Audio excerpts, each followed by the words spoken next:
Yes, my name is John Kamenawatamin.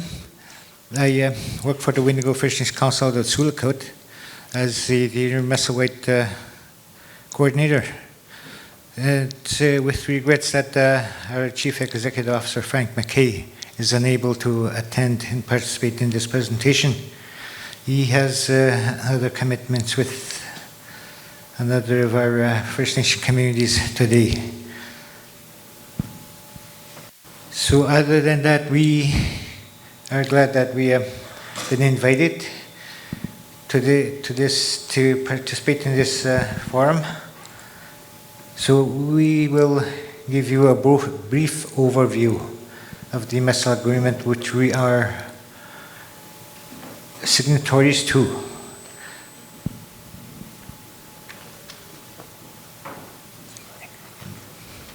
So, yeah, so I guess Matthew Angees will Okay. Good afternoon. Sorry for my lateness. I was told to be here at 3 o'clock. My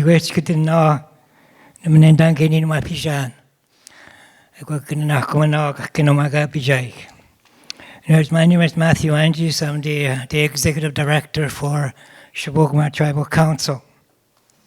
And we serve 5 communities. Wanaman Lake, Kingfisher Lake, Casablanca Lake, Wapikika, and Wawagabon. And out of these 5 communities, 2 of our communities are the signatories of the Musselwhite Agreement, which is Wanaman Lake and Kingfisher Lake, that are highlighted in red. As a tribal council, we have a vital role to play in terms of these kind of ventures and opportunities that the communities have. I don't know much about the original agreement because I just recently joined Shibogama. However, I have learned a lot since I joined on 5 years ago. And I know that my colleague Frank McKay is the one that has been involved from day one in terms of negotiating the first agreement. Now, within the agreement, I know that 2 of our communities are the signatories. My understanding why they became signatories is that they are located in the flow of the Pipestone River that connects with the Musselwhite where the mine is. It's my understanding. So within the tribal council, we do provide advisory and advocacy and political advice to the chiefs. And I know that we hired a consultant, and they worked with our communities to work with the Windigo as well as Musselwhite to come up with the first agreement. And I did took the time to look at it, and I am very pleased that our communities were willing to entertain and agree on to be part of the agreement. And I know when I was growing up, I had the pleasure of living with my grandfather. Some of you may know late John Bighead, who was the former leader. He was always opposed to these kind of mineral and mining, prospecting and other mining operations at that time. But he knew at that time that it will eventually happen. And that's what I saw is that, but what he told me at that time is whenever that happens, make sure that you are on a driver's seat, that you dictate what you need to negotiate. Make sure that it will benefit your community, your people, and the people to the future. And I believe That is the contents of the agreement. There's opportunities for employment for our members, our young people, training, capacity, and as well as other benefits that come with it. And I'm glad to be part of it. I know that the communities that are affiliated with us, I know that they are very, very interested to be part of the arrangement. But it doesn't mean the benefits that we're getting from Musselwhite Agreement, even though it only benefits the two communities and as well as the tribal council, we make sure that the benefits that we get from the mine and the agreement flows down, not only to those two communities, but to the rest of the communities. As well as you know, there are a lot of issues that we have to deal with that are not funded by the government. And this agreement, this partnership that we have with Newmont, or Musselwhite at that time, it provides us another avenue to be able to share the benefits that we're getting to support the people that are in need, and also even to support the initiatives that we cannot afford, or even if the government doesn't want to fund it. Those are the benefits that I have seen, and I'm hoping that you as those other people that are entertaining the idea of doing similar thing as we did, that it will benefit you, it will benefit your communities, and most of all, it will benefit your young people as they go to the future. So other than that, I only had 2 slides that I was supposed to talk about. There is a map that outlines our communities, and also as you can see, we're centralized in the center, and Windigo's communities are there too. A lot of things that we do as the whole community, one of them is located in a centralized area. We always organize things in terms of hockey tournaments and other things that we need to do together to build up our relations with our communities. And even with the other things, other initiatives, other things that are being implemented, we try to work together the best way that we can. So other than that, I just want to take an opportunity to extend my greetings to everyone and Kachimigwech. And I cannot say any negative things about our arrangement. I have only seen the positive things. I'm not saying it's perfect. It's not perfect. We have to learn to work together. We have to learn to be able to come up with solutions that is acceptable by both parties.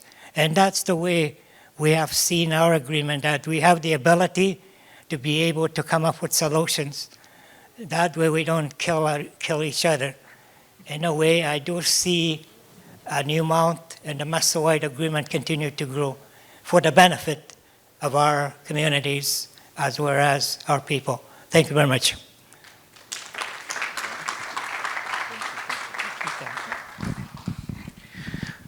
Yes. The Windigo Fishing Council is one of the signatories to the agreement. It was established by 4 chiefs in August 1977. And currently it has 7 members. One of them is North Caribou Lake First Nation, which is one of the signatories to the agreement and on the traditional lands where the Musselwhite mine is situated. And the other ones are Cat Lake First Nation, Bearskin Lake, Sachago, Sachago Slate Falls are the other 2 First Nations. They're recognized as affiliates to the agreement, And the last two, Kiessling and the Whitewater, are associates to the Windigo Fisheries Council. North Caribou is situated about 320 kilometers north of Sulakot. And Cat Lake, the other signatory to the agreement, is situated to the northwest of Sulakot by about 180 kilometers. So, in the 1980s, there was initial exploration undertaken, and then eventually it changed hands to the Musselwhite brothers. So in the 1980s, but advanced exploration was undertaken. So by 1992, negotiations were undertaken, and the first agreement was signed. It came under the title of the Musselwhite General Compensation Agreement. It outlined the benefits that the signatories would receive. So in about 1996, 1997, the initial production started. So in 2001, they renegotiated the agreement to include the revenue sharing portion of the agreement. That was the major negotiating point at that time. So 2007, it was renegotiated again, and then in 2019 it was amended. So the Musselwhite mine is located 480 kilometers north of Thunder Bay on the traditional territories of North Caribou Lake. The access to the mine is fly-in for all employees. Supplies are delivered by the all-weather road.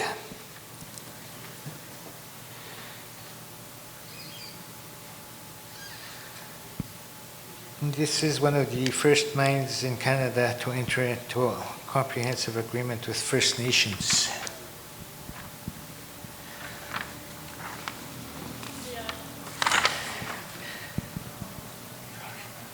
Some of the agreements that are outlined in the benefits that are outlined in the agreement are like there's no tonnage cap. It was removed, I think, in the 2007 amendment. We have a target of 30% First Nation employment from the signatories and the affiliates. So they get first call on any job opportunities.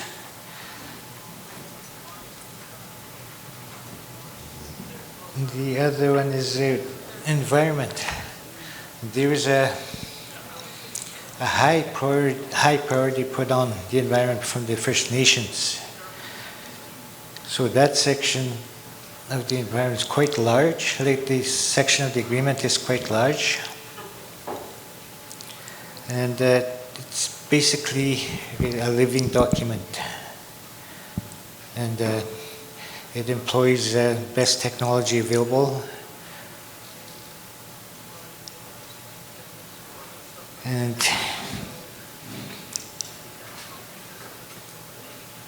then we have other goods and services that the communities enjoy. We've already starting on a social closure plan for the communities when the mine closes. So we have the revenue sharing portion, which is based on gold production. And then we get funding for implementation of the agreement, and the environmental funding for monitoring the mine activities. We also get training and apprenticeships and job opportunities and business opportunities that arise. We have a trappers compensation for the community of North Caribou Lake trappers, a traditional policy for the employees to do their cultural activities in the spring and in the fall.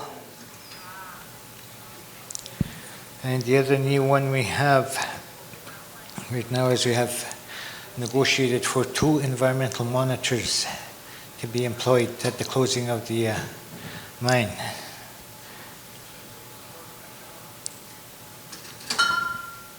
And the other one is the protection of heritage sites, burial grounds, and access to it, access to these sites.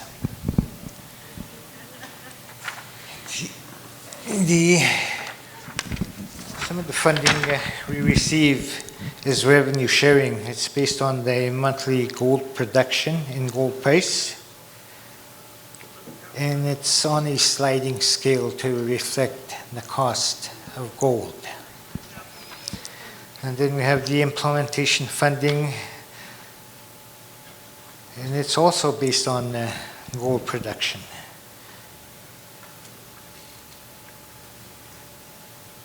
And the environmental funding we also have is also based on gold production with a minimum of 80,000 per year. And we can get additional funding if required. And it's used to support environmental programs for the communities. So the communities and signatories of the Musselwhite Agreement have realized financial benefits from the Musselwhite mining operation in excess of $100 million over the last 25 years.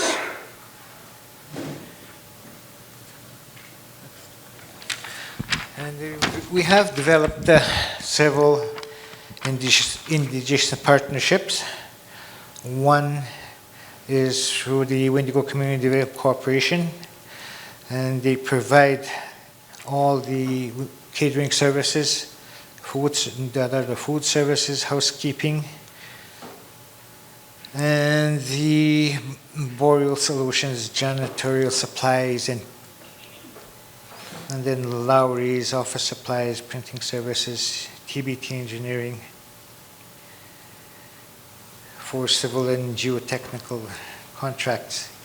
And then Ojijakus Community Development Corporation is owned by the North Caribou Lake First Nation for labor supply and other cleaning services.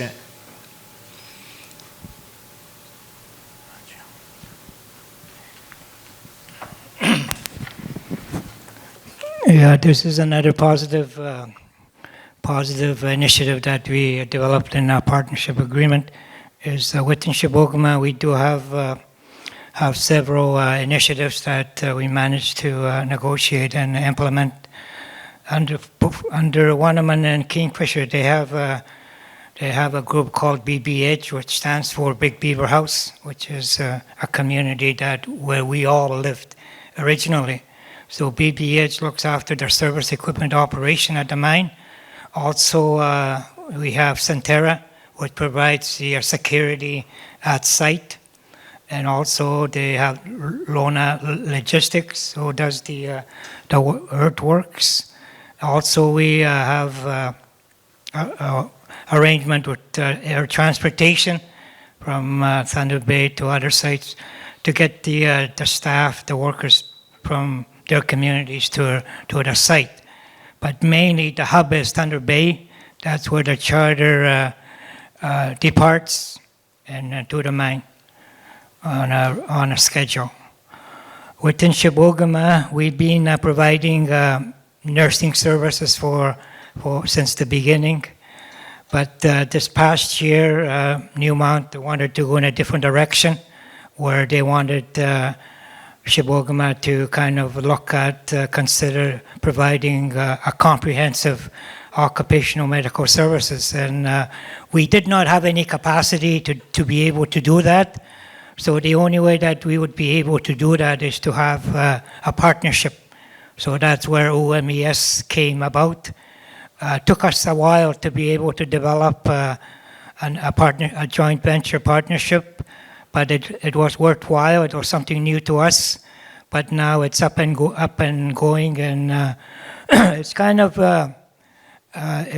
growing growing with other new initiatives in a way that it will continue to grow, in a way that it will benefit our communities and our membership.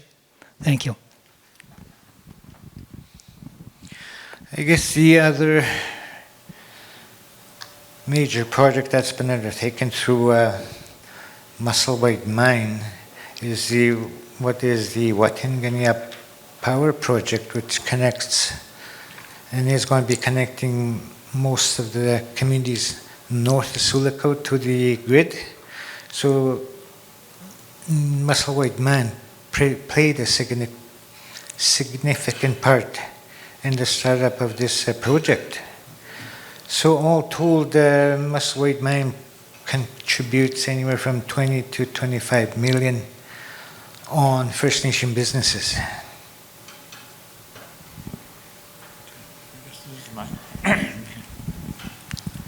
Okay, those of you who don't know me, my name is Eliezar McKay, and I'm the Indigenous Engagement and Employment Specialist. I'll be doing the next 2 pages. I'll just summarize some of it. In the economic side of things and development and social well-being, we do have the employment initiatives throughout year 2021 and 23 with the First Nation, with our signatory communities and other communities as well, so to speak. It's just not limited to the signatory communities, it's open to other First Nation communities, so that you don't misunderstand that part. And if I can have Gordon Kakigamic stand up. This is one of our partners that we, Oshki Winjak, we partner with him on the Indigenous post-secondary training, and they provide Aboriginal mining skills in the entry level program, and also recently we had apprenticeship for the industrial electricians and heavy-duty mechanics. And at Musselwhite also we do a stoop school, which is an ongoing program, and it's open again. Whoever's interested in the program, it's basically for underground Common Core, presently operating. And also, I don't know if there's anybody from Friendship Accord in here that we partner with out of Silicate, and they are going to be doing the middle school training going forward. And the undernote is that the job postings, it goes to the community representatives, which is the 4 signatories, then to the affiliates, and after that it goes to the general public for the as it states in the Musselwhite Agreement. And so we just want to say that we don't foster innovation, curiosity, and collaboration unless we have more diverse, distributed, and connected workforce. It's a statement from Newmont. And also on the environment performance, we do have continued collaboration with the neighboring Indigenous communities, and you can see, I will put that there on. And also we have BTA, which is the best available technologies, is the main management practice that we use, which is whatever economics we can, best available technology that's available and achievable. And also, as you can see the picture, there is a minister standing. His name is Samuel Winter of Kingfisher. He's doing our annual release of water. This is the conduct water blessing ceremonies with local Indigenous. That's what it symbolizes. It blesses the release of the water. And also we have utilized wetlands to treat influent prior to release to the environment. On the next page, that's what this is all about. And also we have environmental in-house training program with our Indigenous communities. And as John has mentioned, we have preparatory monitoring with the Indigenous communities. And also we have our baseline sampling with the results comparable to mining, pre-mining conditions downstream. It's also collected that. And also we have excellent environmental performance record to date. And the last statement is our responsible stewards of the environment. Thank you.